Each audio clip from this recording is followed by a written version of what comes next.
सभी को जय गजानन। पिछले वीडियोस में हम श्री मुद्गल पुराण के प्रथम खंड के कुछ अध्यायों को समझने का प्रयास करते आ रहे हैं। भगवान श्री गणेश के ज्ञान से ही मुक्ति संभव है, ऐसा जानकर पंचेश्वरों ने उनसे प्रार्थना की कि वे इस परम ज्ञान का उपदेश करें। उपनिषदों का सर्वोच्च उपदेश है तत्वमसि, अर्थात हे साधक, वह परब्रह्म तू ही है। उपासना का हेतु है आनंद प्राप्ति। उसका एक ही मार्ग है, जो आनंद रूप है उससे एक रूप होना। भगवान के इस उपदेश में इसी आनंद प्राप्ति का महामार्ग स्पष्ट किया गया है। तत्वमसि में तत्, त्वम और असि, यह तीन पद हैं। देह में आसक्त जीवात्मा को त्वम से संबोधित किया गया है। सर्वप्रथम भगवान श्री गणेश देह के विषय में कहते हैं कि यह देह चार प्रकार का है। इन सबको त्वम कहा है। पहला देह है स्थूल देह, जो आँखों से नजर आता है। यह अन्न से निर्माण होता है और अंत में पंच महाभूत में मिल जाता है, इसलिए इसे अन्नमय कोश कहते हैं। ओमकार की भाषा में इस स्थूल देह को अमात्रा कहा है। गुणों की भाषा में रजोगुण कहा है। यह जागृति की अवस्था का देह है। दूसरे देह को सूक्ष्म देह कहते हैं।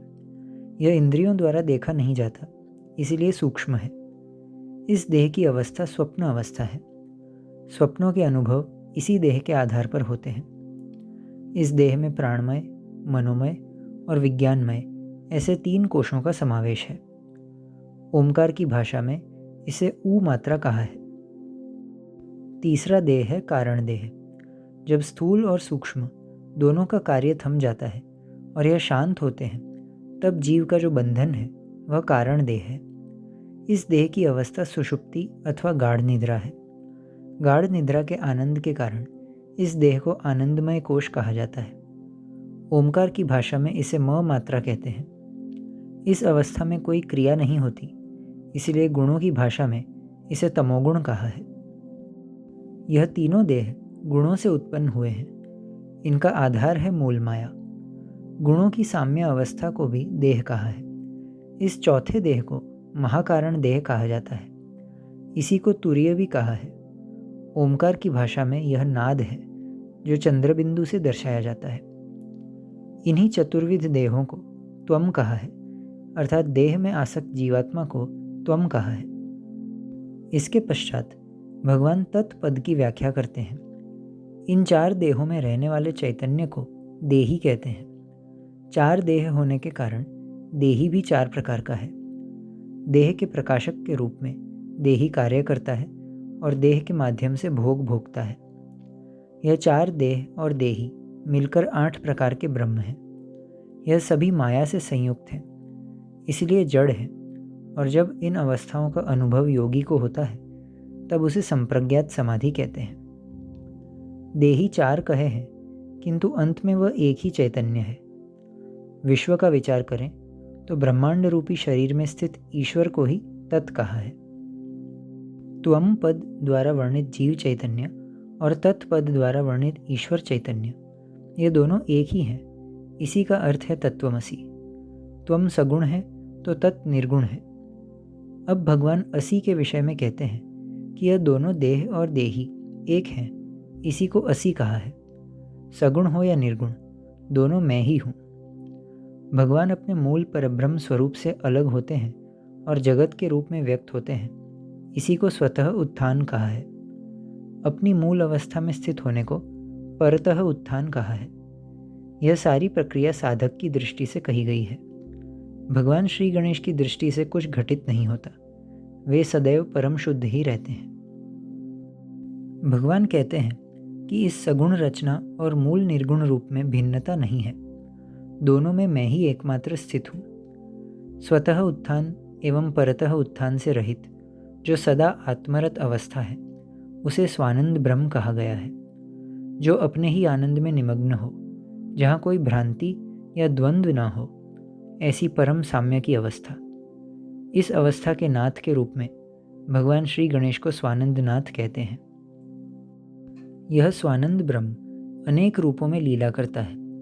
असत, सत, सम और नेति, इन चार प्रकार से यही लीला करता है। देह नाम और रूप से युक्त है। जो कुछ भी नाम रूपात्मक है वह नाशवान है, सत्य नहीं है। उसी को असत ब्रह्म कहा है। इसे शक्ति ब्रह्म भी कहा गया है। यही जागृति की अवस्था है। देही की शक्ति से देह का संचालन होता है।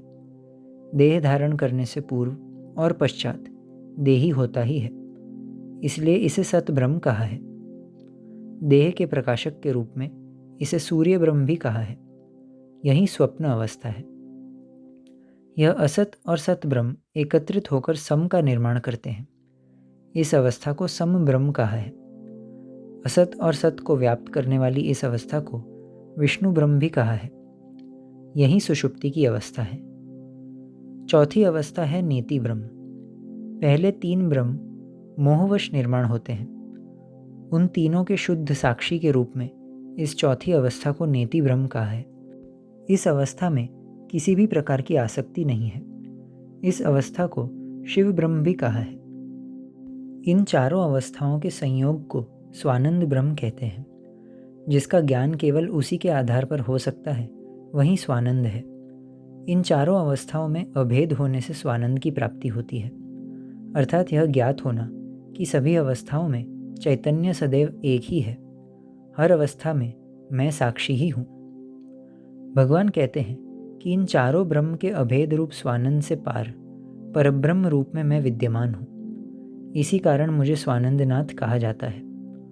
यदि इन चारों के अभेदत्व में कमी हुई तो उस अयोग की अवस्था में मैं प्राप्त नहीं होता। जो इन चारों को अलग जानता है, उस अज्ञानी जीव को मैं प्राप्त नहीं होता। साक्षी होते हुए भी जो स्वयं को देह समझकर देह के लाभ और हानि में सुखी दुखी होता है, इसे अयोग कहते हैं। मैं इन चारों के संयोग करने वाले योग मार्ग से ही प्राप्त होता हूँ। इन चारों की साम्य अवस्था स्वानंद है और उसी में मेरा निवास है, जो केवल और केवल योग से ही प्राप्त हो सकता है। यह योग पूर्ण शांति प्रदान करने वाला है और चित्त की वृत्तियों के निरोध से ही साधा जाता है। इसके पश्चात अब भगवान चित्त की वृत्तियों के विषय में उपदेश देते हैं। वे कहते हैं कि क्षिप्त, मूढ़, विक्षिप्त, एकाग्र और निरोध, यह चित्त की 5 अवस्थाएं हैं। जब चित्त संसार से सुख की कामना करते हुए दुख को त्यागने का प्रयत्न करता है, तब ऐसे संसार में आसक्त चित्त को क्षिप्त कहते हैं। जब संसार से सुख प्राप्त नहीं होता और योग्य मार्ग का ज्ञान भी नहीं होता, तब उस भ्रमित चित्त को मूढ़ कहते हैं। जब यह चित्त संसार से वैराग्य धारण करता है और सत्कर्म, तप, योग इत्यादि का भी आश्रय नहीं लेता, तब उसे विक्षिप्त कहते हैं। जब यह चित्त सर्वत्र आत्मरूप को देखने का प्रयत्न करता है, तब इसे एकाग्र कहते हैं। यह संप्रज्ञात समाधि है। इस अनुभव में अभी भी ज्ञाता, ज्ञेय और ज्ञान की त्रिपुटी शेष है। इससे परे जाकर जब इस त्रिपुटी का भी विलय होता है, तब समस्त भावहीन एवं क्रियाहीन चित्त को निरोध कहते हैं। भगवान कहते हैं कि चित्त की 5 दशाओं में चित्त प्रकाशक के रूप में मैं ही विद्यमान हूँ, इसलिए मुझे चिंतामणि कहा जाता है। इन 5 वृत्तियों का विलय करके योगी मुझे प्राप्त होता है। जब इन वृत्तियों का प्रवाह ही खंडित हो जाता है, तब न सुख से समाधान मिलता है और न दुख उद्विग्न करता है। तब परम शांति का अनुभव होता है। यही योग गम्य शांति मेरा रूप है। अर्थात संसार में आसक्त क्षिप्त चित्त मूढ़ होता है, फिर विक्षिप्त होता है।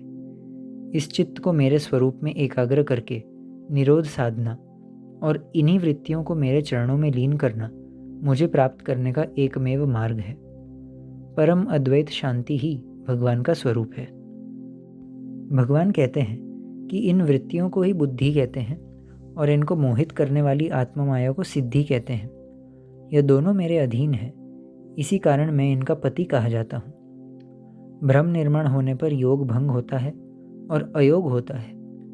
इसी कारण भ्रम में न पड़कर चित्त के मोह को योग द्वारा दूर करके चित्त मेरे रूप में विलीन करके समाधि से ही मैं गणेश प्राप्त होता हूँ। ऐसे जीव को मेरे मोह वर्जित परमानंद की प्राप्ति होती है। भगवान शिव देवी पार्वती से कहते हैं कि इस प्रकार भगवान श्री गणेश ने यह दिव्य ज्ञान का उपदेश दिया, जिसके श्रवण से ही साधक ब्रह्ममय हो सकता है। स्वानंद प्राप्त होते ही स्वानंदनाथ का परमानंद ही नित्य उपलब्ध होता है।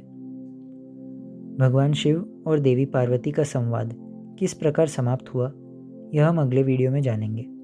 तब तक के लिए आप सब आनंद में रहें और एक बार फिर से जय गजानन।